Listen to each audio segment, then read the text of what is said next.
Hello again. Welcome to another edition of Media Watch. I'm your co-host, Eric Tait. And I'm Raymond Peterson. I'm Bob Anthony. And I'm their friend and guest, Alan Singer. Educator-Historian Dr. Alan Singer is with us for another edition of Media Watch, and we rely on his expertise on any number of issues. Howard Kurz, TV reporter for the fake news Fox people, has said publicly that he has not covered the Dominion suit against Fox because his bosses at Fox will not let him cover the Dominion suit against Fox. Alan, you said it's about 1.5 billion suit that was filed. 1.6 billion. And the fact that they won't let Howard Kurtz cover the story is because they find themselves over a bind because too many of their other, quote, commentators had, what's the word? Endorse the big lie. Endorse the big lie. The key word is endorsed. And we know that because the owner of the fake news organization, a guy by the name of Rupert Murdoch, guys, had a deposition. Who wants to jump in on what he actually said his people did? Bob? Alan had the deeper story, but Rupert basically said that, they did express the narrative that was going at the time, that the election was stolen, and that they misrepresented or cherry picked the facts or invented worse facts. than that, Bob. Yeah. So go ahead, Alan. Okay, what happened was the Dominion subpoenaed all their email exchanges. So in the email, the same characters like Tucker Carlson, who were there saying that the accusation that Dominion had stolen the election, but in the email, people like Carlson and the others were saying that these accusations were ludicrous. Now, the problem that Rupert Murdoch had was once the emails were exposed, if Rupert Murdoch did not, under oath, did not say, well, yes, we did that, he would have been lying under oath and subject to being arrested for perjury. Yeah. It looks like the lawyer for Dominion had him up on the ropes and was just nailing him, maybe spread eagle with thumbtacks or maybe spikes. He said, so your commentators basically endorsed the big lie with their comments, not just your guests. Bargaroma,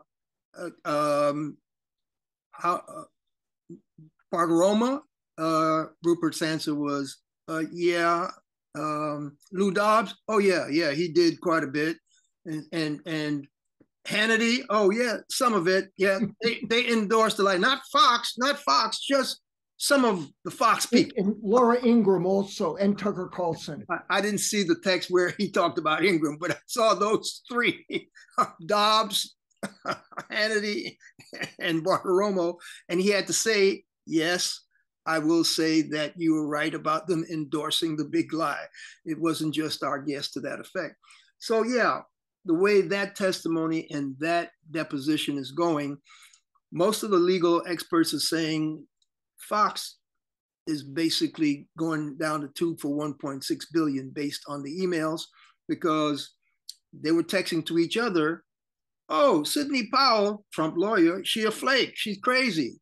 Oh, so-and-so, Giuliani, oh, not crazy, to themselves. They go on air and they go, there are things going on here. We're not sure what's going on. Yeah, there's some nefarious things, exactly opposite, as you said, Alan, of what they were telling their people on the air. And then behind the scenes, their email and their text messages indicated they had been lying. Now that brings me to the fact, you mentioned Tucker Carlson. Yeah. Tucker Carlson is the guy that Kevin McCarthy has decided he wants to turn over 42,000 hours of January 6th investigative video so he can do as he sees fit with the tapes. he's supposedly been given an exclusive by Kevin McCarthy. What do you guys have an update on, one, his attempt for the exclusive, what the pushback is on that, and what else might be the latest? I mean, did you see? I believe on PBS the other day they had the council for the senior council for the January 6th committee, and he was talking about how these 40-something thousand hours of video were reviewed by a small group of that committee, with clearance, and then it was vetted with the Capitol Police as to what they would redact or what they would actually trot out for the hearing.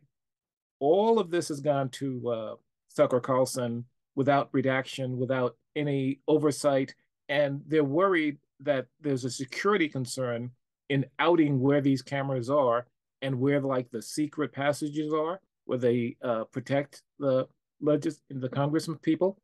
So, that's the issue here, and the fact, of course, that Tucker Carlson got it exclusively. They didn't make it available to the entire press, just Tucker, who is, of course, not a journalist. I'll just say that he's not. He's, he doesn't do any study, he doesn't do any research, and he certainly isn't there. So this is, seriously the worst person to have this video in his hands. Correct. I saw a headline before we came in for the taping session. We're taping the Wednesday before our Monday air, folks, and EBT Educational Productions, Manhattan Neighborhood Network, and Zoom. And in my inbox, I saw a link. It was either the Hill, that Capitol Hill outlet, or the Week, one of the other online aggregates. And they were talking about the fact that Kevin McCarthy's trying to backpedal. And he has, quote, said, no, Tucker Carlson does not have these tapes yet. And we are going to spend our time vetting these tapes with the Capitol Police. And we're never going to jeopardize any Capitol security like the Democrats did, this is his charge, by just willy-nilly screening this stuff during their hearings without any carefulness about revealing escape, etc. So he's trying to flip the script and accuse the Democrats, because they came right out and said, you cannot give this stuff to crazies and endanger the security of our house, period. That's the latest I've seen. What have you heard about the rest of the media on this supposed exclusive that McCarthy is given to Carlson, right? You see anything on the pushback? Not recently, no. Well, I think a fitting punishment that Tucker Carlson should be sent to jail, and in his cell, they should play the 40,000 hours and force him to stay awake and watch. And at the end of 40,000 hours, they could release him from jail. That would be a fitting punishment for his trying to bring down democracy in the United States. Well, I don't mind him being kept awake for 42,000 hours for lying to the American public and trying to destroy our democracy with a bunch of lies. But I don't want him or any of his people at Fox to even see these tapes and all these things so that they can cherry pick it and continue their big lie conspiracy theory, because he's one of the big pushers of the conspiracy theory. But there's something else we need to really should mention on that. The reason that they were supporting the conspiracy theory is because Fox, along with the other networks, had said that Arizona went Democrat. Fox called it first. Yes, yeah. Well, because Fox called it that way, because that's what the numbers said. Yeah, they were losing viewers to lunatic right-wing online Newsmax and some of the others. They were worried that their ratings would go down, that they would be losing these viewers. They supported the big lie because it was a business deal to make money.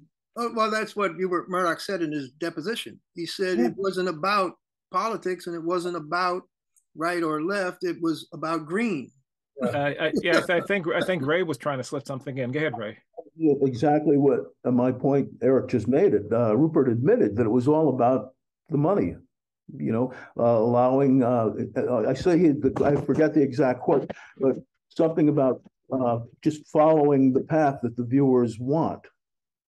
Oh yeah, right. I can believe that. Yeah, yes. We just cater to our viewers, and then we feed them lies, and then continue to feed them more lies, so they can keep coming back, and we continue this vicious cycle. But guess what? The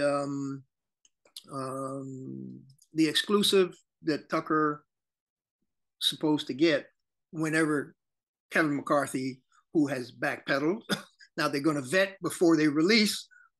We shall see. But the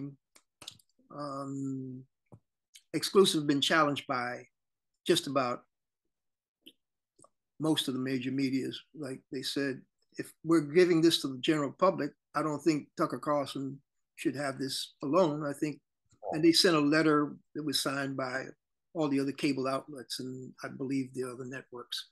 No. MSNBC, CNN, some other individual news organization said, that's not kosher. You should not be doing stuff like that. I don't know what the letter is going to produce, but they're not sitting back saying Tucker Carlson can have this as an exclusive. So we'll see. What's the information that could possibly be gleaned from these unseen tapes? In Fox's defense, for instance. Bob, you want to jump in on the conspiracy theory, Marjorie Taylor Greene? Part of the reason why they demanded that the only way he got the speakership, Ray, was because he made a promise to Marjorie Taylor Greene, and who the wacko who just skated from the Mann Act crossing lines with underage people. Matt Gaetz? Gaetz, yeah, he made promises to them to say that, yes, we will get the tapes and you will be able to see them. Well, I mean, the narrative from the other side is that, even Tucker Carlson said there were plenty of people who didn't do anything. And, these tapes will prove it, that they were just there peacefully protesting, which is bull because, and to begin with, they were trespassing. So they were breaking the law to begin with, as soon as they went past the police lines. So yeah, he's trying to get information to spin the narrative. Yep. I think that's precisely why Kevin McCarthy wanted to give him an exclusive, so he can cover his tracks from waffling when he came out right after it happened and said Donald Trump is responsible, to running down to Mar-a-Lago and kneeling, genuflecting, and kissing his ring or rear end, whatever. Anyway, continuing on the media aspect of what we're trying to cover, segue to what we think needs to, one of the things that we didn't touch on, I think we should follow up on how well the media covered the East Palestine spill, because there were some interesting follow-up stories on whether the EPA, even though before it was gutted by the Trump administration, had a reputation of being cozy with the people they were supposed to be regulating. So they were talking about a whole lot of instances in Ohio of spills and chemical things and oil and stuff where the EPA would cherry pick who they got to do the sampling. And then they'd come back and say, oh yeah, there's no problem here. And then other people would come in and say, oh, excuse me, what? And on this last bill, Norfolk Southern, is that the railroad? They sent the soil sample to some company that didn't follow EPA rules properly. And the EPA admitted that they didn't follow the rules properly, and then still came back with a ruling, oh, it's okay, everything's safe. So, at least people have been following up on that. It's not so much in the news the last couple of days, but there's been serious reporting on how those people are suffering from a number of chemically related bronchitis ailments. Is the phrase I've been coming across. We also know from 9/11 that these kinds of toxins, once they're released into the atmosphere, impact people way down the line. We have people who still 20 years later who are first getting toxin-related cancers from 9/11. Mm-hmm. So there was a very similar experience with Ukraine when Chernobyl melted down. And in after World War II, because of the atomic bombing on Hiroshima. So there's going to be a long follow-up here about the impact of this toxicity on the local population. Yeah, I don't believe anything EPA or anybody is saying right now about everything is safe. Personally, but I'm going by all those examples: 9/11, Chernobyl, all the other times we've been lied to about, oh, everything's safe. Christine Todd Whitman toured Lower Manhattan and said everything's fine. She was head of the EPA. Right. Look what we got 30 years later. Right, former New Jersey governor, correct? Yeah, former New Jersey governor. Anyway, we were going to discuss Dilbert. Yeah, the media, staying on media. So jump in. Who wants to jump in with Dilbert? Dilbert, folks, is a cartoon that's been in the papers for 30 odd years, I think at least 3 decades, drawn by a guy by the name of Scott Adams. And Scott Adams had been closeted in his white supremacist, far-right leanings all these 30 years until recently. And anybody want to pick up on when he first started to come out of the closet, or how he broke loose and set himself free with somebody called career suicide or whatever? But somebody pick up on that story. I mean, I'll start. I'll let other people fill in. But you know, Dilbert is a cartoon, a comic about a nerd, a geek in an office, and a lot of the characters in the office are people we can identify with. Anybody who's ever worked with an office with people who steal food or bosses who are idiots can relate to the comic. So I actually liked it when it started, and it had briefly had a TV cartoon.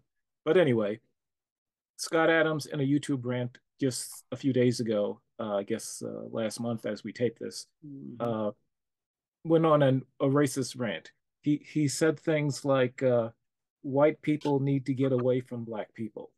He said the reason that he picked his house was in part because there weren't too many people in the neighborhood.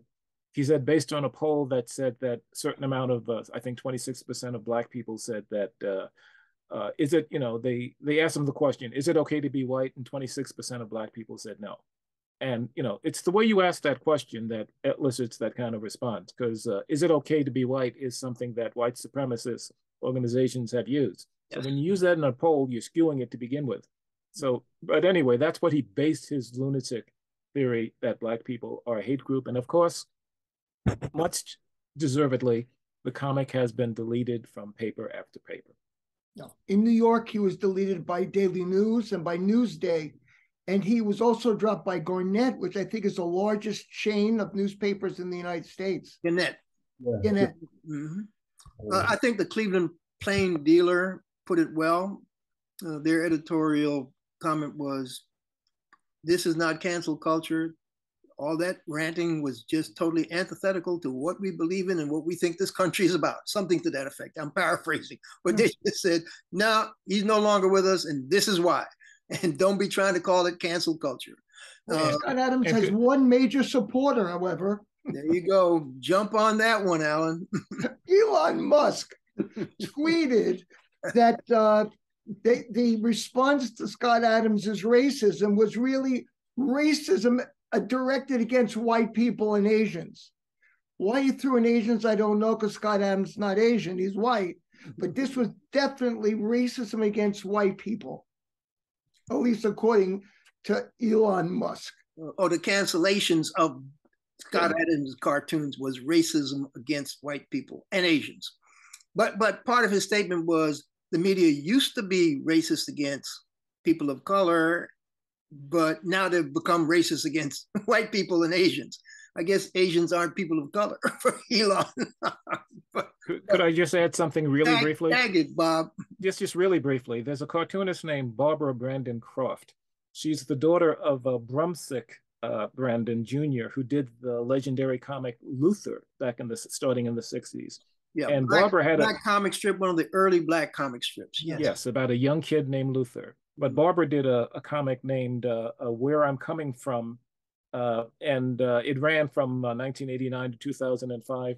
And she says that Scott Adams isn't a surprise.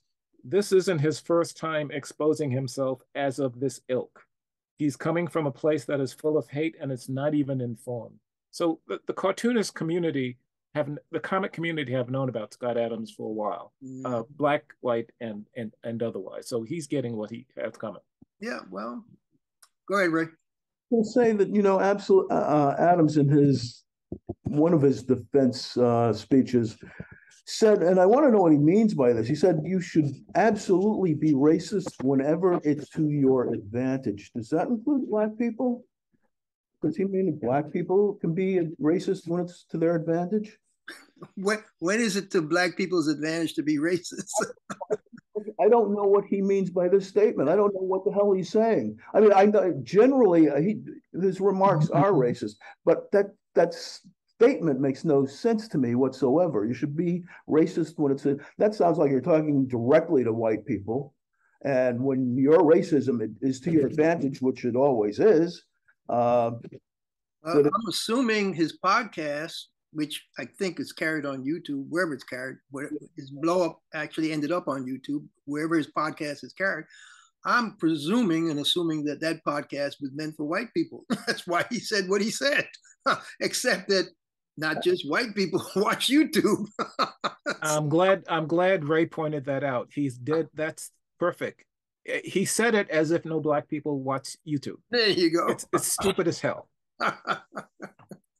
Anyway, let's move on from Scott Adams and the racist Elon Musk defending the racist Scott Adams, because we know Elon is racist because he got sued for racist practices in his factory in California and lost. And so we know that's on record. So. Segueing to, because I don't know how much time we have left, but there are a couple of other stories I think we should hit. We're okay. We have about 5.5 minutes. Okay. One of the other, I believe, semi-media related stories, if I can find our list, had to deal with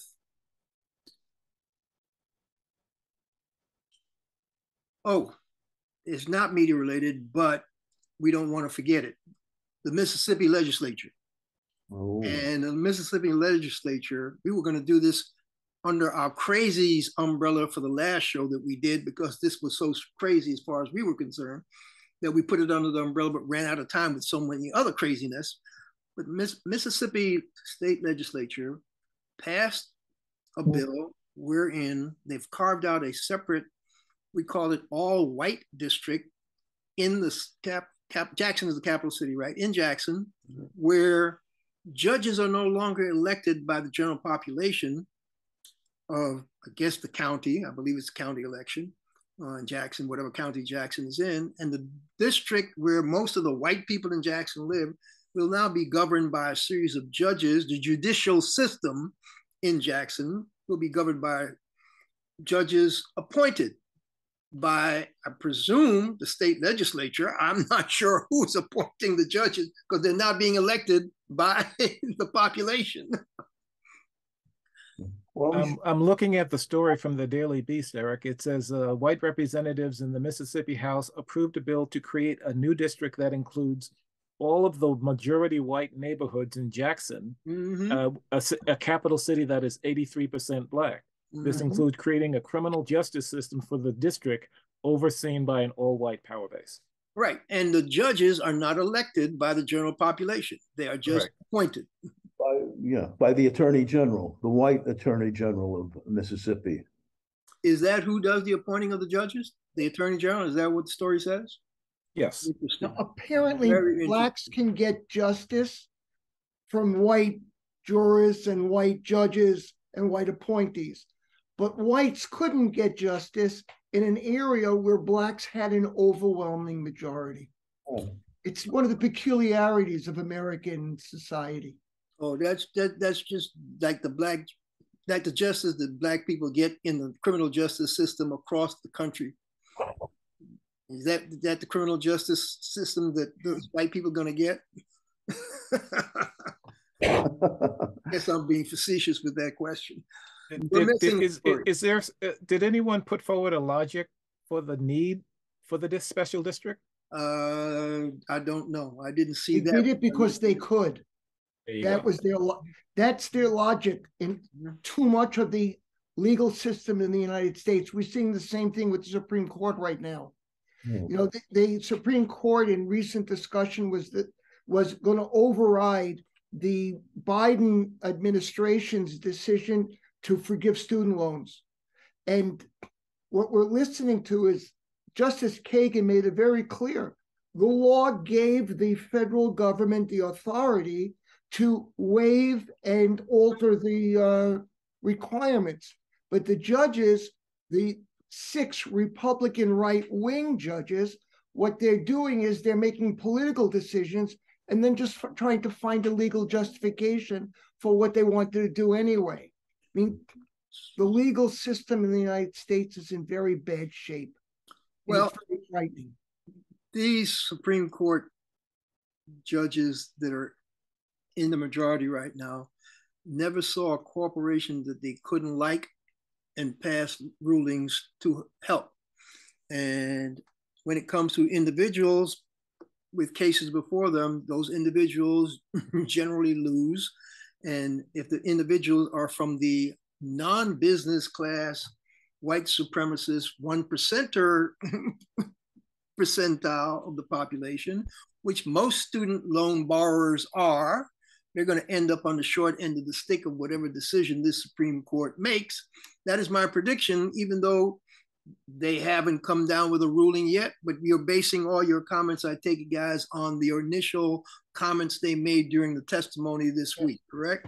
This is Roberts, this was Thomas, this was, and again, Roberts as Chief Justice is the key player here because he's supposedly the swing moderate. No, he's not. I've told you guys that many times over the years. This man is a closeted, hard right. He tries to couch it in softer language, but look at his rulings. He's the Citizens United guy. Yes. Okay. And we have about 40 seconds left. We have about 35 seconds left. I would tag it with the fact that there's a great column from a guy about the Second Amendment and how this Supreme Court has screwed it up royally. But since we don't have enough time, I can't pull up the column and give you his name. But he's on our side about how crazy this Supreme Court is. And with that, this has been Media Watch, folks. I'm your co-host, Eric Tait. I'm Bob Anthony. I'm Raymond Peterson. I'm their friend and guest, Alan Singer. Thank you for having me today. Thanks again, guys. Appreciate it. And folks, thank you for joining us. We'll catch you the next time. Stay safe.